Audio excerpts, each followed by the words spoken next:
What key will it be in? C. Okay. True that I've lost you. Am I not the only one? After all, this pain and sorrow. Darling, think of what you've done. Go ahead, Deli. Well, living in this tri-state area of Southwest Virginia and the furthermost northeast Tennessee and southeastern Kentucky, there was no way you wasn't going to be exposed to some kind of music. Of course, due to the times that I'm sure Steve too and myself were growing up, it was real hard for me to get recorded music due to religious things and then just due to where I was at, until I found the library and then I could do all that. But we grew up listening to, of course, the Primitive Baptist a cappella singing, which is familiar tones with Ralph Stanley's music. Ralph and Carter's always been huge here, all the way I can remember. You would hear Monroe on the stations, and of course Lester and Earl was always pretty popular in this area too. I fell in love with bluegrass. It was the sound of the banjo. It really was.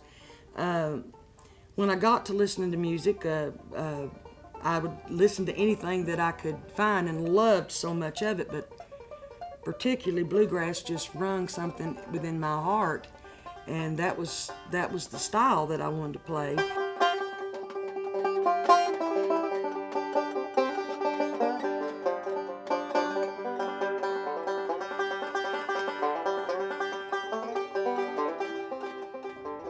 I grew up around bluegrass. Started listening to it at a young age. My uncle was a banjo player, and didn't really quite get into playing it until probably 4 years ago. Picked up playing banjo, but I was always really passionate about music, and I played guitar for quite some time. And probably when I was about 5 or 6 years old, I went to the J.D. Crowe Festival from probably 6 to 11 years old, and that was really the starting point of me being a bluegrass fan. It was a different kind of music. It had a lot of energy. And you might see the same song from 3 different bands, but it's still going to tell a different story. I've always been an improv musician, and it's another thing I like about bluegrass, because you never play the same thing twice.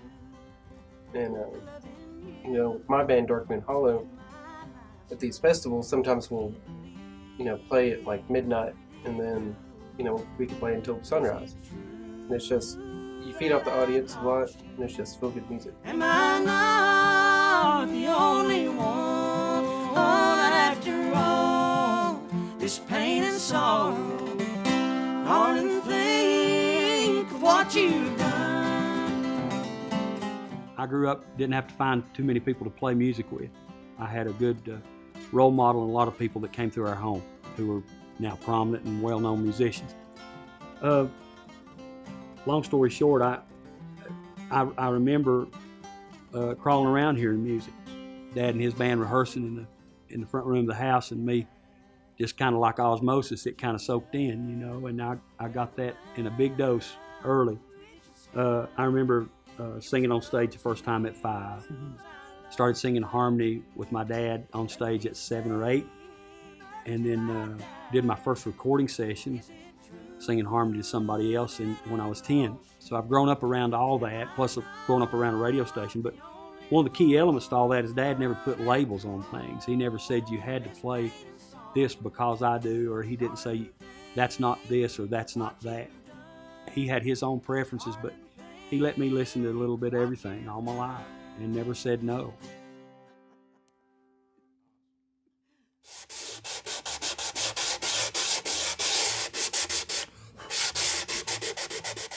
I guess I got into bluegrass music. I guess I've always sort of been into bluegrass music. It's the music of home to me, and I have a lot of relatives that played it. So I was fortunate enough to be witness to some good front porch picking growing up, and I guess I actually distanced myself from that quite a bit growing up because I was around it so much. So I kind of turned to playing a little bit heavier music and rock and roll and stuff, and kind of got my attention early on. And so kind of put bluegrass on the back burner for a number of years, and then in college kind of rediscovered it and built a passion for bluegrass and started collecting old bluegrass records and just fell in love with it all over again. You know, it's kind of like returning to home for me. And then I was also fortunate enough to have an uncle around the same time that was getting into building instruments and started building bluegrass fiddles. He built a few fiddles and then started building mandolins, and kind of took me under his wing a few years later, and was able to pick up quite a bit from him and still work with him here in the shop on various instruments. I guess another major influence in getting me into Luthiery was W.C. Miracle, which was a guy that lived around here for many, many years. He was actually the mayor of the next city over, Barberville, and he was just a super kind gentleman that kind of influenced me and took me under his wing very early on. And I had already had a passion for music in general, and then getting to sort of go into his guitar shop and see how it was being made and see how traditional instruments were constructed. I think that was a major point for me, and kind of deciding, hey, this is something I would like to do one day.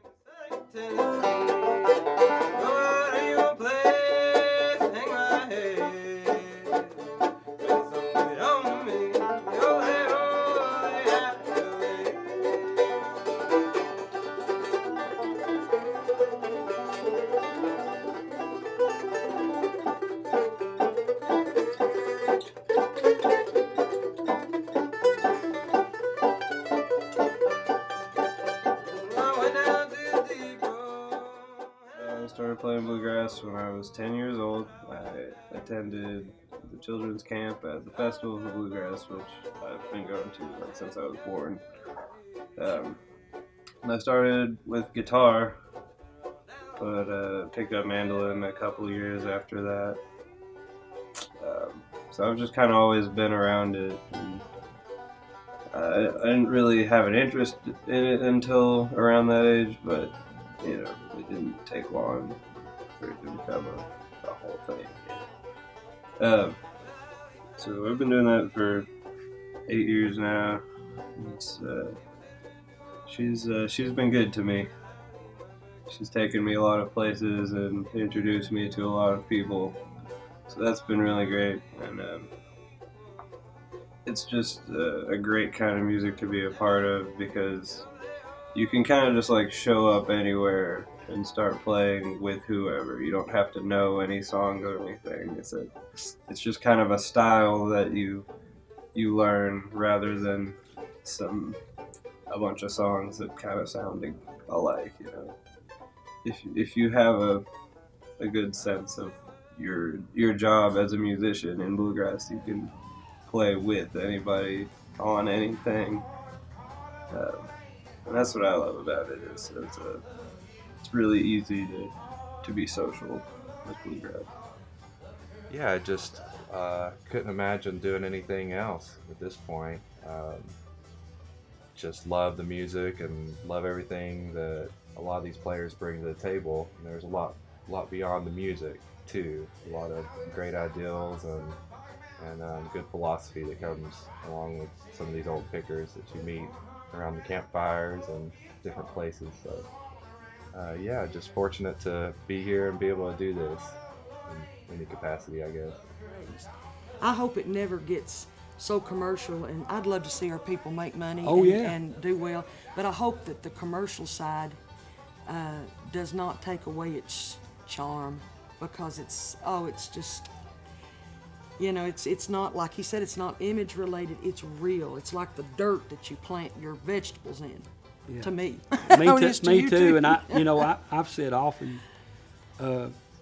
having an outlet for creativity is something that everybody really shoots for, regardless of what your calling is in life, what you want to do. If it's in a corporate world, you just want a chance to have your own chance at calling the shots or doing whatever you want to do. musically, you just want to have a voice. I never played music really to be seen, ever. I never played it even really to be heard. Played it because I had to. I had to get it out. It was part of me, and it still is.